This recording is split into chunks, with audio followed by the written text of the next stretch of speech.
마태복음 9장을 가지고 은혜를 나누겠습니다. 마태복음서의 특징을 전에 몇 차례 말씀드린 바가 있습니다.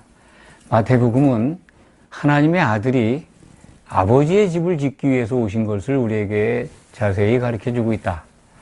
또 하나의 특징이 있다면 결혼을 준비시키러 오신 예수님을 발견할 수가 있다. 결혼에 관해서 끊임없이 예수님은 말씀을 하십니다. 그렇다면 아버지의 뜻이 뭘까? 지금 말씀드린 대로 그리스도와 교회의 결혼입니다. 하나님이 창세전에 세우신 뜻 가운데 그것이 있습니다. 그 뜻을 이루시기 위해서 예수님은 이 땅에 오셨습니다. 교회를 완성시켜야 합니다. 그 교회는 궁극적으로는 아버지가 사실 집입니다. 아버지뿐만 아니라 이기는 자가 되는 성도들이 함께 살 집입니다. 그 집을 짓기 위해서 오셨습니다. 그 집을 짓기 전에 하실 일이 참 많이 있었습니다. 가장 중요한 것이 사도들을 불러서 훈련시켜서 교회의 기초속으로 삼으시는 일입니다. 지금 제자들을 데리고 훈련을 시키고 있는 과정에 있습니다. 그 제자들을 기초속으로 삼은 다음에 교회의 재료가 되는 성도들을 이제 부르셔야 합니다. 성도들을 부르려면은 예수님이 그들을 어떻게 불러 모을 것인가, 어떤 방법으로 죄인들을 부를 것인가, 그것을 생각하지 않을 수가 없으셨을 겁니다. 그래서 드디어 마태복음 9장에는 이 죄인을 부르러 오신 인자를 등장시킵니다. 그것을 설명합니다. 내가 죄사함을 위해서 이 땅에 왔다. 죄를 사해 주려면요, 피 흘림이 있어야 합니다. 레위기 17장 11절을 한번 찾아보시기 바랍니다. 찾아보셔서 그거 한번 읽어보시기 바랍니다. 제가 한번 읽어드릴까요? 찾지 않아도 됩니다. 제가 읽어드리겠습니다. 육체의 생명은 피에 있음이라. 내가 이 피를 너희에게 주어 제단에 뿌려 너희의 생명을 위하여 속죄하게 하였나니 생명이 이 피에 있으므로 피가 죄를 속하느니라. 뭐 설명을 하면 길어지니까 피가 아니면 사람들의 죄를 속할 수가 없다는 겁니다. 그래서 구약에서는 짐승의 피를 대신 제단에 뿌렸죠.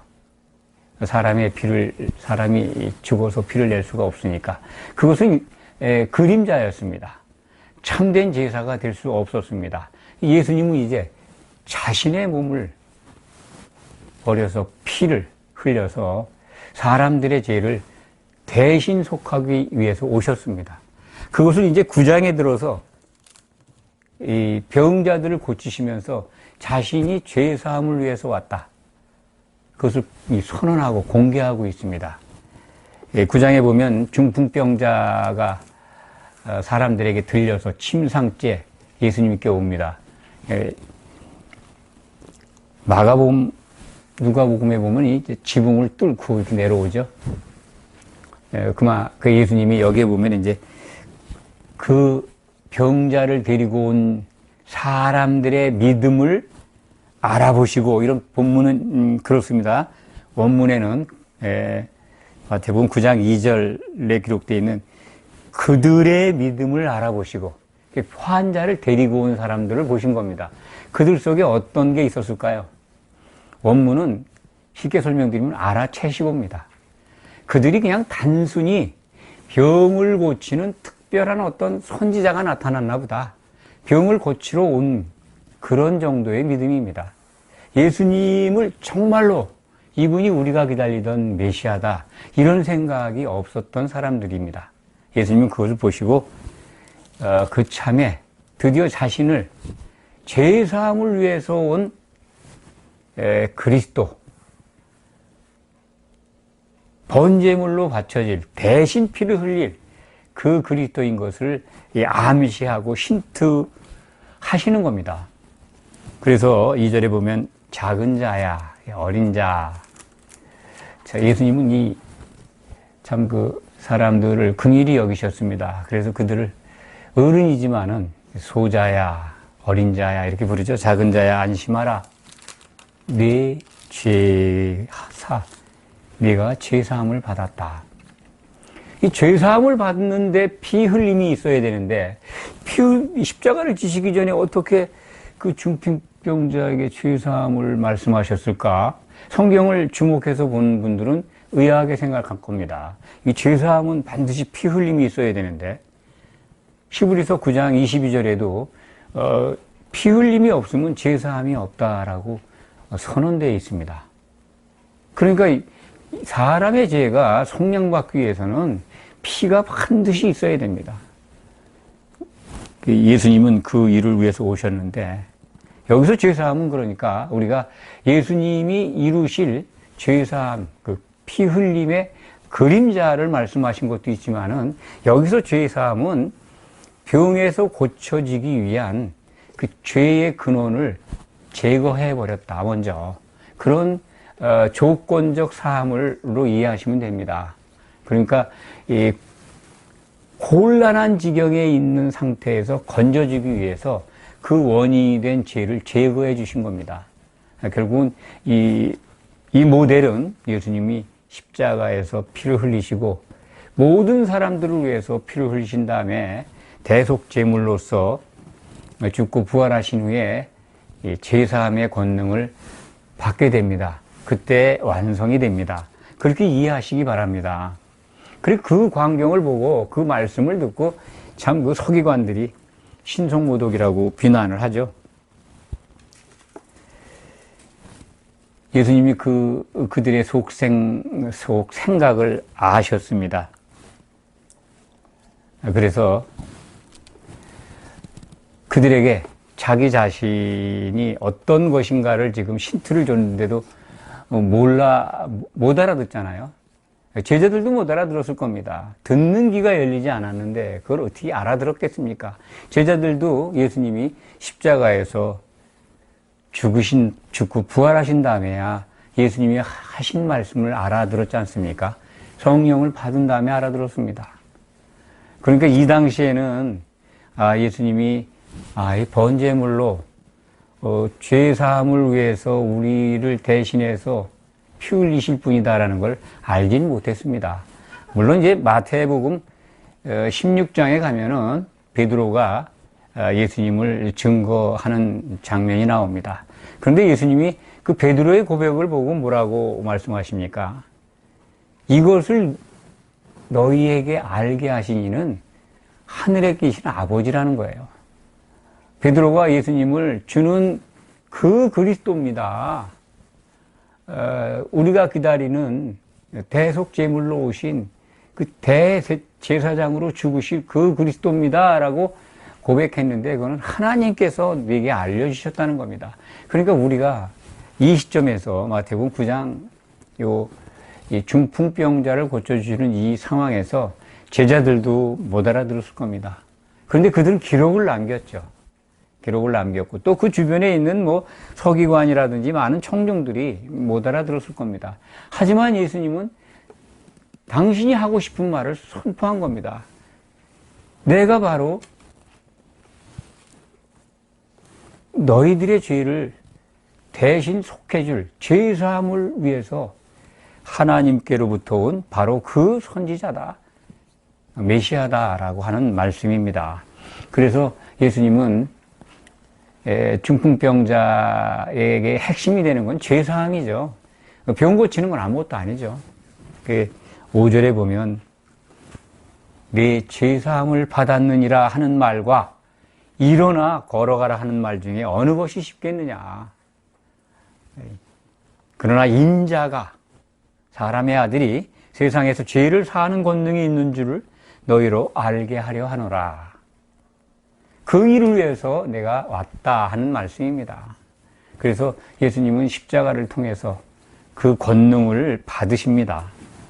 그래서 우리가 이제 이방인이지만 이 복음을 받아들여서 죄사함의 은혜 속에서 교회의 지체가 된 겁니다. 예수님은 이 일을 위해서 오셨고 우리는 그분의 요청에 의해서 죄사함을 받고 교회의 지체가 되어 있는 겁니다. 오늘 말씀에 보면 핵심이 그렇습니다. 죄인을 부르러 왔다는 거죠. 죄사함을 위해서 오셨기 때문에. 그런데 참 성경을 보면 우리가 지금 봐도 안타깝기만 합니다. 예수님의 말씀을 아주 온전하게 다 이해하고 받아들이는 사람이 없습니다. 만약에 그 시대에 우리가 살았다 하더라도 마찬가지였을 거라는 생각이 듭니다.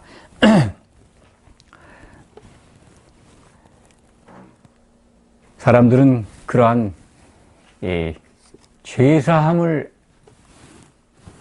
말씀하신 예수님보다 중풍병자를 고치신 중풍병자가 나아서 걸어가는 모습에 놀랍니다. 그리고 그것을 사람에게 주신 하나님께 영광을 돌립니다. 그것만 해도 대단하죠. 사실은 죄사함에 관해서 이분이 그런 권능을 가지고 오신 분인 걸 알았다면 제자들도 참으로 예수님을 따라다니는데 아주 많은 능력과 또 지혜를 더 빨리 받을 수 있었지 않나 그런 생각을 해봅니다. 마태를 부릅니다. 마태가 이제 이 갈릴리 지역 가버나움이라고 있죠. 가버나움에 있는 세관에 근무했던 것 같습니다. 세관 그러면 이제 아주 죄인 중에 죄인으로 취급을 해서 유대 사람들 특히 그 바리새파 서기관들은 상종을 안 했다고 합니다. 그러니까 오늘 본문을 보면 마태가 자기를 부른 예수님을 초청해서 식사 대접을 하는데 자기 동료들도 아마 불렀던 것 같습니다. 그들을 이제 죄인이라고 표현하고 있어요. 10절에 보면 많은 세리와 죄인들이 예수님과 함께 식탁에 앉아서 밥을 먹습니다. 그걸 바리새인들이 보고 아주 신란을 하죠. 그게 책을 잡습니다. 예수님의 행동 거지를 쭉 따라다니면서 책을 잡으려고 하는데 아주 옳게 걸린 거죠. 니네 선생 왜 죄인들하고 같이 앉아서 밥을 먹느냐. 그러니까 죄인들하고는 만나질 않았던 그들의 생각 속에서는 예수라는 사람이 선지자인 것 같은데 유대인의 선지자가 죄인들하고 어떻게 같이 밥을 먹느냐. 라고 이제 그 내용을 제자들에게 질문합니다. 예수님이 그걸 들으시고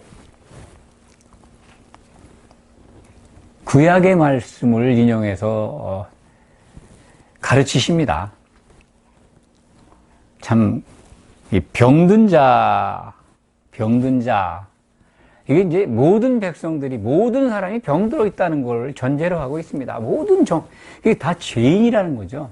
죄인, 병든 자에게 의사가 필요하지, 병들지 않은 사람이 의사가 쓸 데가 없다. 나는 병든 너희들에게 의사로 왔다는 겁니다. 그러면서 13절에 보면, 이 말씀이 이제 호세아 선지자의 글에 나오는 건데, 나는 인애죠, 인애. 신약시대의 이제 사랑입니다. 아가페입니다. 인애. 구약 그 히브리 말로는 헤세드라고 합니다. 하나님께만 있는 사랑이죠.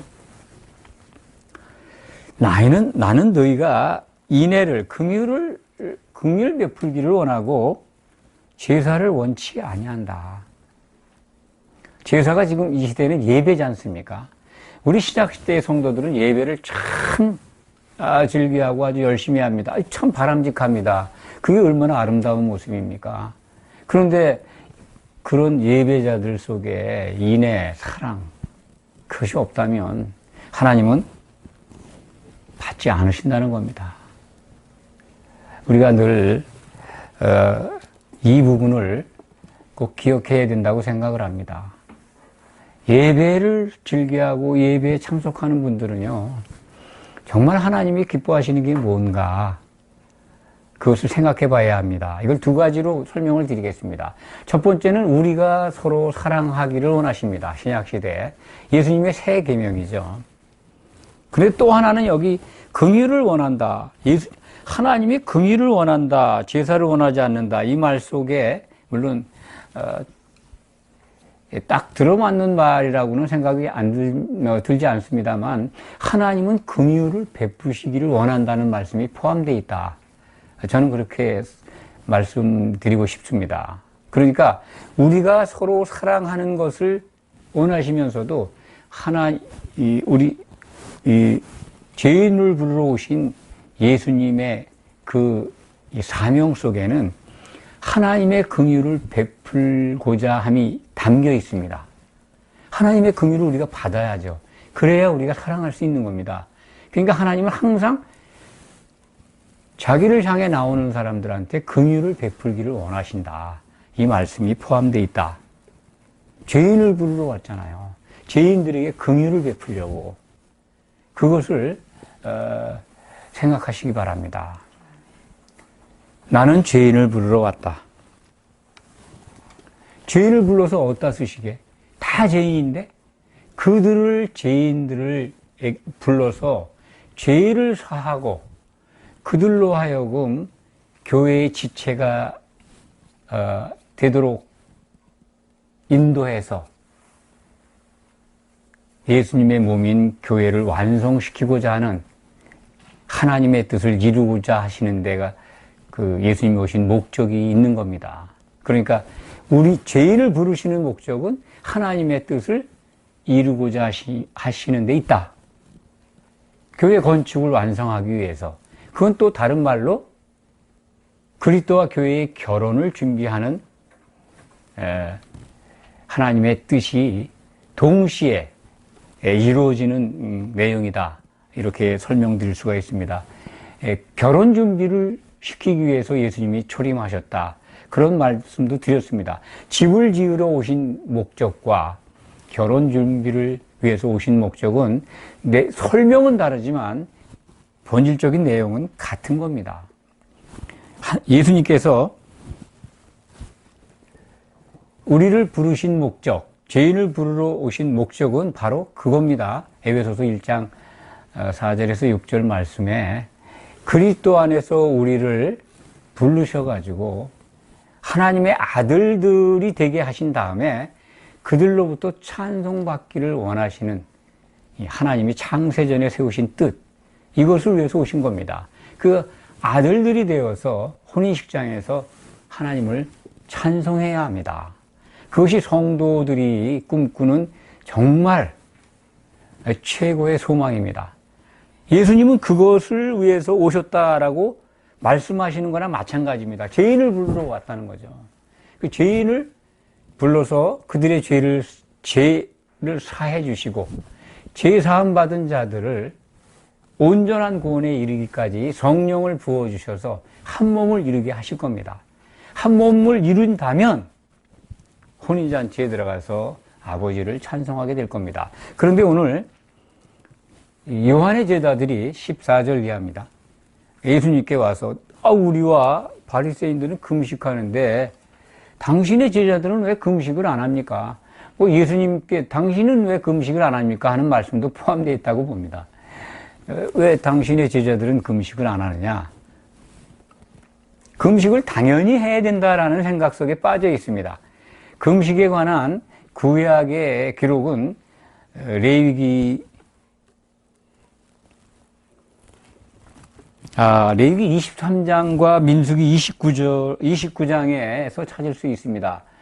23장에는 대속죄일 그날에 스스로 괴롭게 해라. 그런 말씀이 기록되어 있고 민수기 27절에도 너희의 그 마음을 심령이라는 말이 되어 있는데 너희들의 마음을 괴롭게 하라. 유대인들은 자기 자신들을 그 대속죄일 유대력으로 7월 10일입니다. 어떻게 괴롭게 할까 아마 많은 생각을 했을 겁니다. 근데 먹지 않고 굶는 거, 금식하는 것이 스스로를 하는데 가장 유익한 방법으로 채택을 한 것 같습니다. 그래서 그때부터 이 금식이 자기를 괴롭게 하고 경건하게 하고 하나님께서 명령하신 걸 지키는 것이다라고 생각한 것 같습니다. 그래서 그때부터 금식이 시작됐다고 합니다. 대속죄일.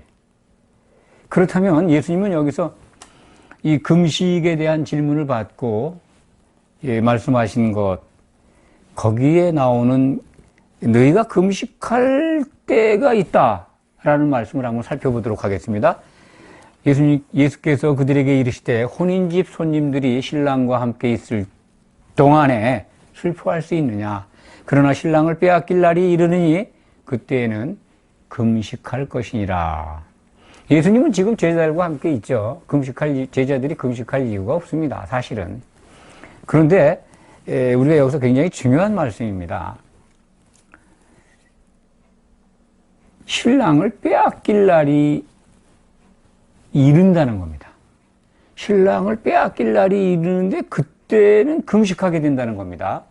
그것은 대속죄를 연상하셔야 합니다. 대속죄를 적용해야 합니다. 대속죄는 신약에서 예수님이 재림하면서 이루실 겁니다. 그게 언제냐면 그리스도의 심판이 이루어지는 날입니다.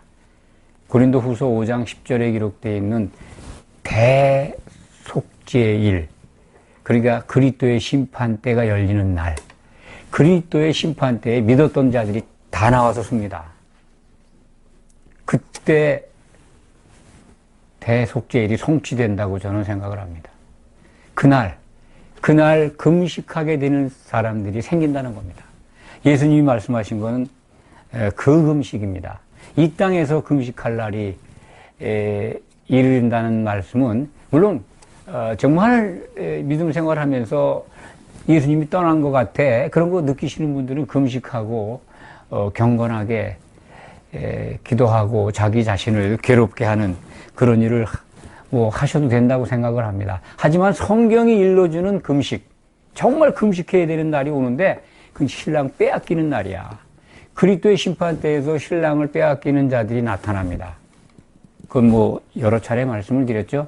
마태복음 25장에 기록되어 있는 미련한 처녀들, 기름을 준비하지 않은 미련한 처녀들, 혼인잔치 문이 닫힙니다. 또 25장 후반부에 있는 그 양과 염소로 갈라졌을 때 그 염소들이 영원한 불에, 지옥불에 던져진다 하는데 그게 바로 금식행입니다. 그러니까 혼인잔치에 들어가지 못한 탈락한 자들이 깊은 바다인 곳 불지옥에 던져지는 그때부터 금식하게 됩니다. 그게 금식입니다. 신랑을 빼앗긴 자들이 하게 된다는 거죠. 신랑을 차지한 양들과 지혜로운 처녀들, 그들은 혼인잔치에서 모두에 말씀드렸습니다. 아버지를 향해서 주님과 더불어 할렐루야를 찬송하게 됩니다.